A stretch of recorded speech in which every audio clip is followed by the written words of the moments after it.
Hello there, good morning. Fractured alliances due to strained dialogues. Kyiv and Washington's discord deepens as Europe urgently steps into the breach. From proposed partial truces by France and Britain to Zelensky's plea for unified support, European leaders are scrambling to mend the transatlantic rift. Amidst Kremlin pronouncements of alignment with their vision by the US and rising concerns over civilian suffering, can Europe's diplomatic push bridge the divide and reshape the future of the Ukrainian conflict? Welcome to Think Tank.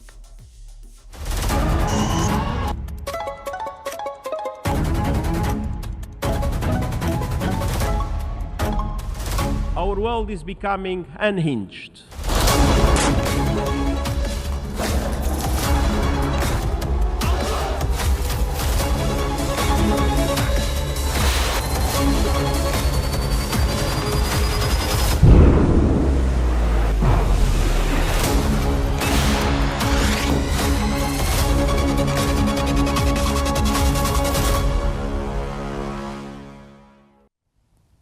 Let's start with The Guardian, and The Guardian has reported that Zelensky acknowledged the critical role of US assistance, expressing gratitude while navigating the complexities of ongoing diplomatic engagements. Simultaneously, he signaled openness to mineral deals and constructive dialogues to bolster Ukraine's resilience, stressing the imperative of ending the conflict, not perpetuating it. Amidst these diplomatic efforts, the grim realities of the war persist, with Russian shelling causing civilian casualties and drone attacks inflicting damage in Kharkiv and Zaporizhia. The Guardian posted on this. Zelensky reiterated Ukraine's refusal to cede territory and insisted on remembering Russia, highlighting the constant threat of renewed hostilities.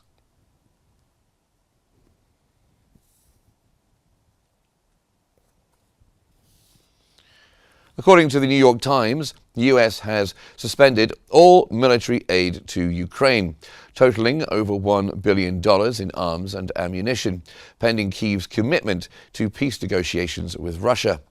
This decision follows a tense Oval Office meeting between President Trump and Zelensky, highlighting deepening rifts in the US-Ukraine relations. Simultaneously, President Trump announced impending tariffs on Canadian and Mexican imports, as well as Chinese goods, signaling escalating trade tensions despite ongoing diplomatic efforts. These measures reflect a hardline approach aimed at forcing concessions from key trading partners.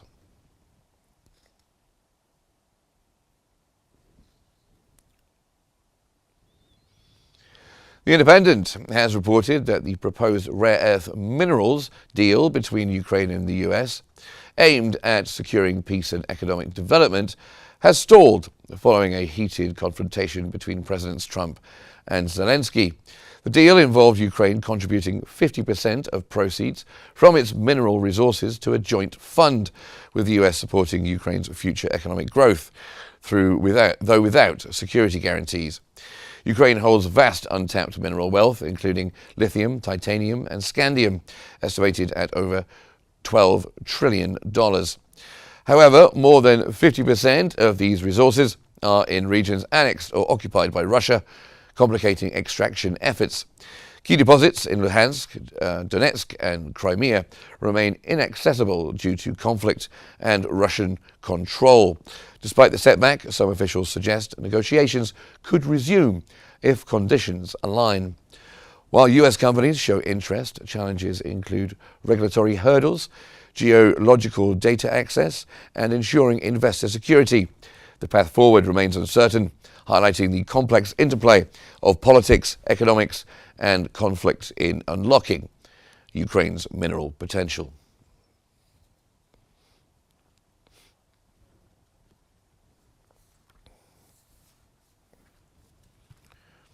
Amidst a fracturing alliance, Europe steps into the breach, a delicate move of diplomacy aimed at mending the rift between Washington and Kyiv as the world watches. Europe's proactive mediation in response to the burgeoning discord between Washington and Kiev is a high-stakes endeavor.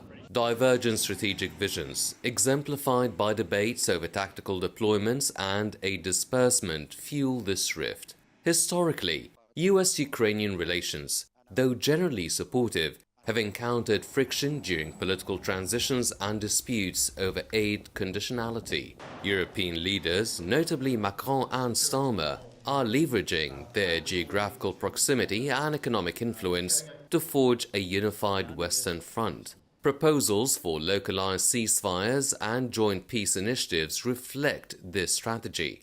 However, the success of these initiatives depends on navigating the intricate landscape of US domestic politics and Russia's calculated maneuvers.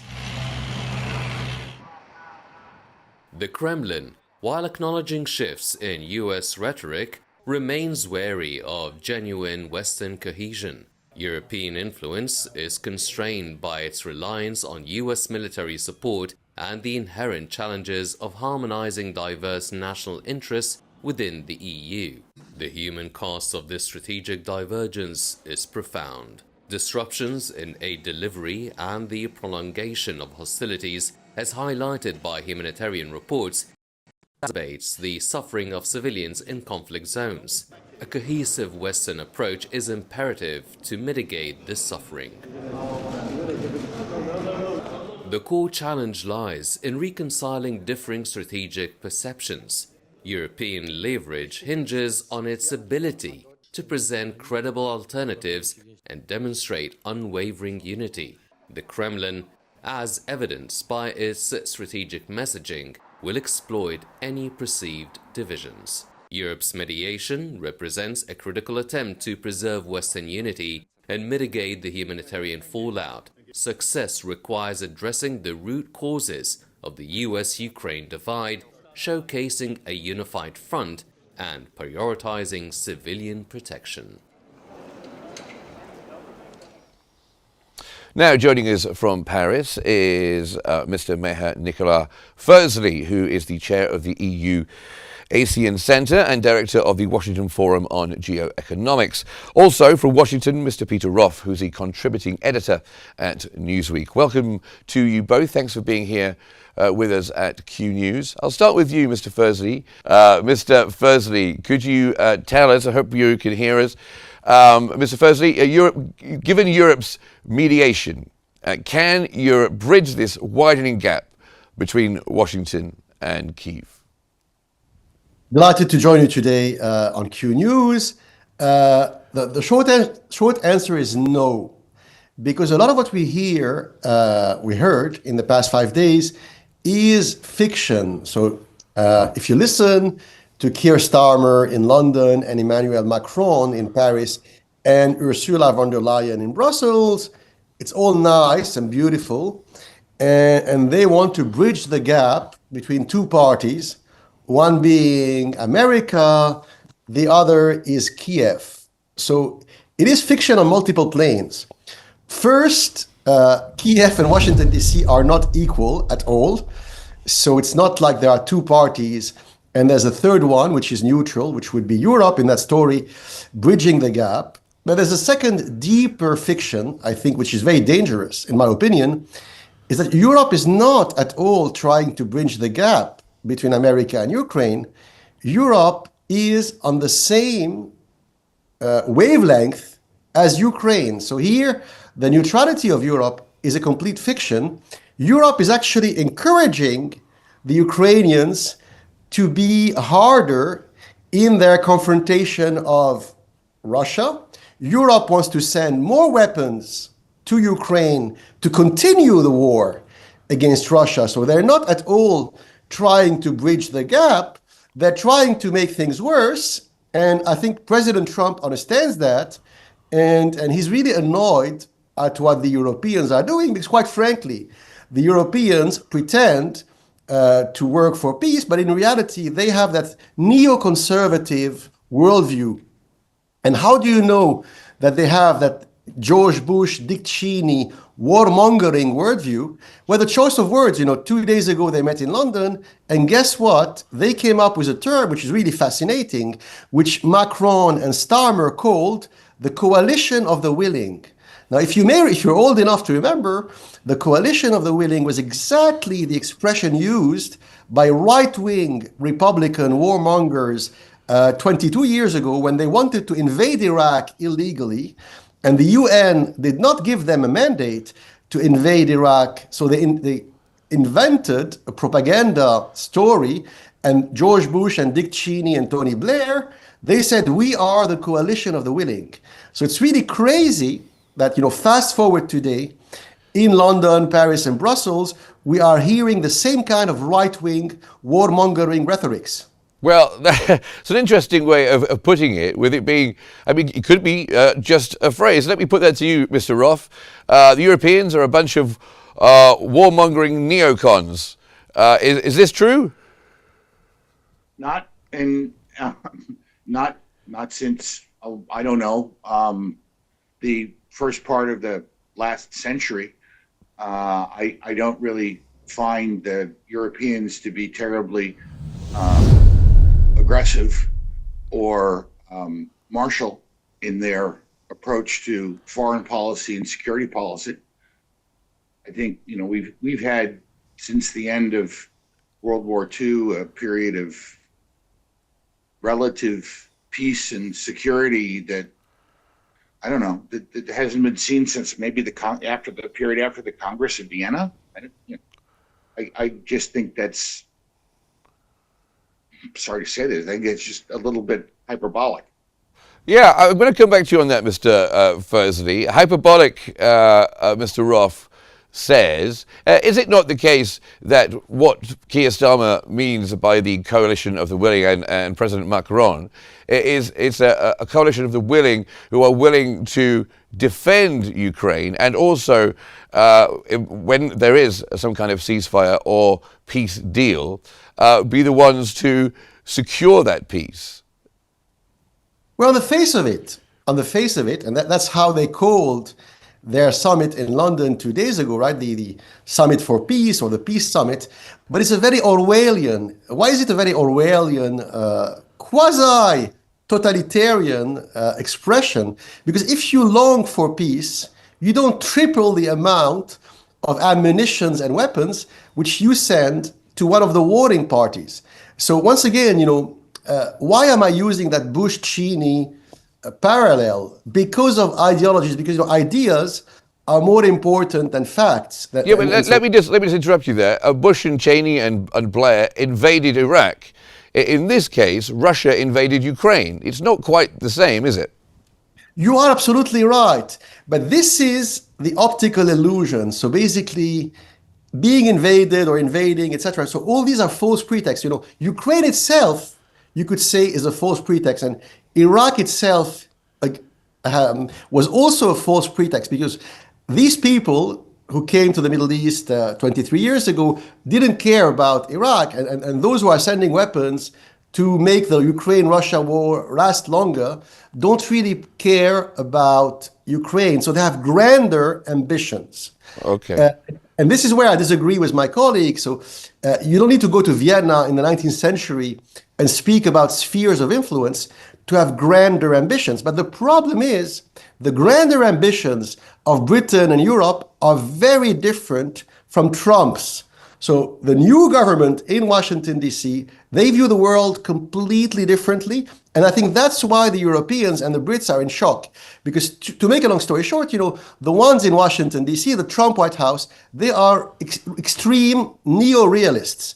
So they believe things, they view the world in a very simple way. They think there is the fifth industrial revolution pitting China against America. And in that new world, the accelerating techno-industrial race between Beijing and Washington, they need to be fiercely focused on China.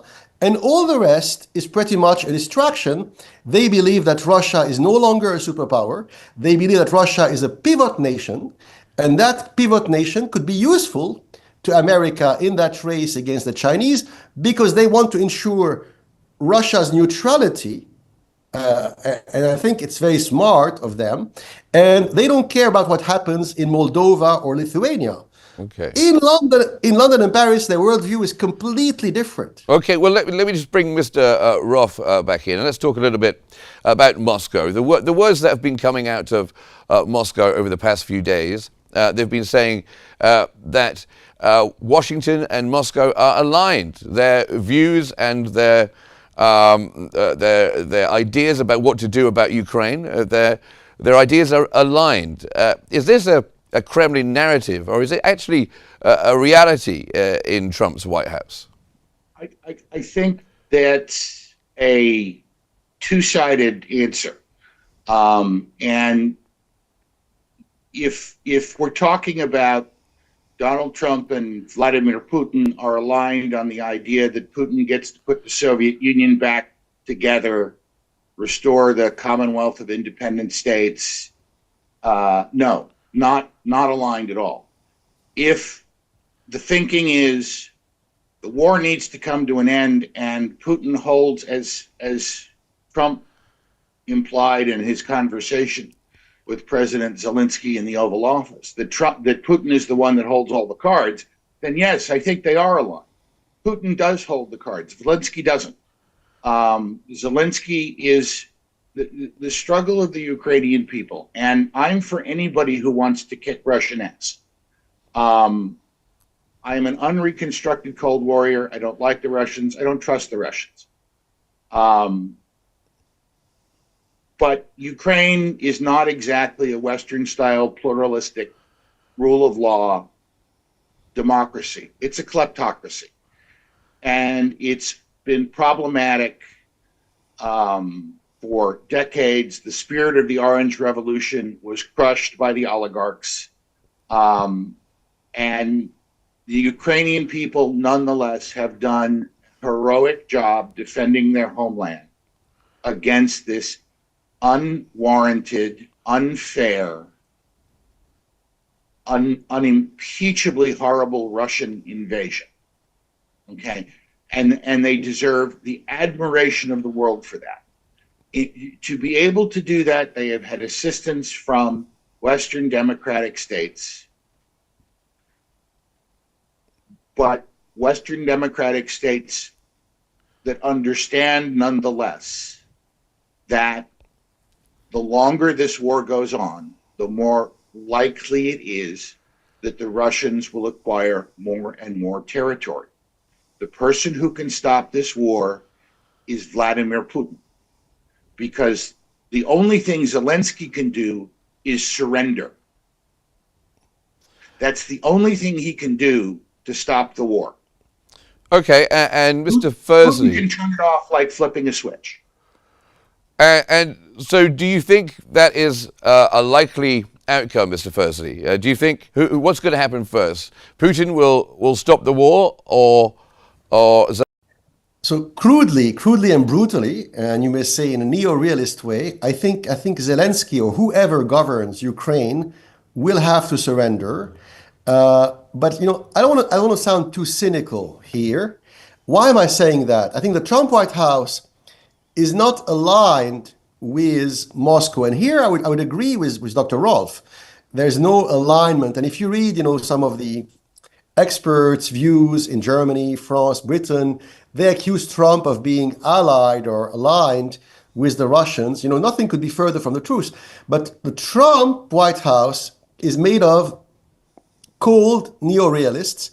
And here, this is why, the Cold War, the Gulf War metaphor is much more interesting, I think, than the Cold War metaphor.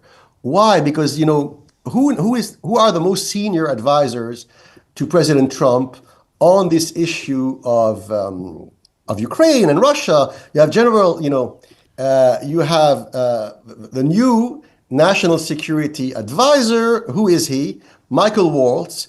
He's a former U.S. Army Special Op officer. He served for many years in Iraq.